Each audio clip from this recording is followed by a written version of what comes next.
Alors, quelle place, plus globalement, pour les religions et surtout les nouvelles religions en France ou en Europe?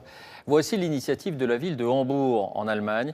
Elle a décidé d'instaurer 3 jours fériés pour les fêtes musulmanes, 3 jours qui pourront être chômés comme pour les fêtes chrétiennes. Sur place, reportage Arnaud Boutet, Thomas Henkel. On dit de Hambourg qu'il y souffle un vent de tolérance. À la grande mosquée bleue, les fidèles confirment. Ils viennent d'obtenir des autorités municipales des jours fériés musulmans. Une première en Allemagne, un accord historique après 5 ans de négociations. C'est un signe important. La mairie nous a dit, vous les musulmans, vous faites partie de la ville. Cela va favoriser la compréhension des deux côtés, je crois.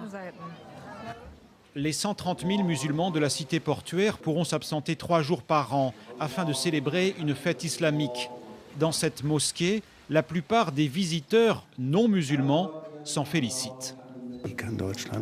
Comment l'Allemagne peut-elle bénéficier de la culture musulmane? Pour moi, c'est ça la question. Il faut arrêter de jouer à se faire peur, comme le font certains. Cela va encourager la tolérance et faire taire les conservateurs qui refusent tout changement. Ce sont eux les plus agressifs, mais il y en a peu. Quelques musulmans et quelques chrétiens tout au plus.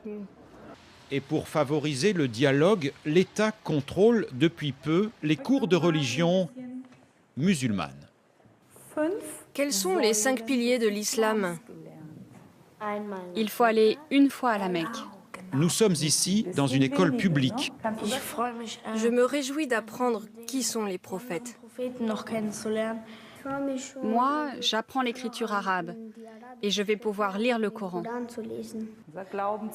Le professeur et les élèves sont musulmans. Cet enseignement de la foi demeure facultatif. Il associe la religion au principe de la démocratie.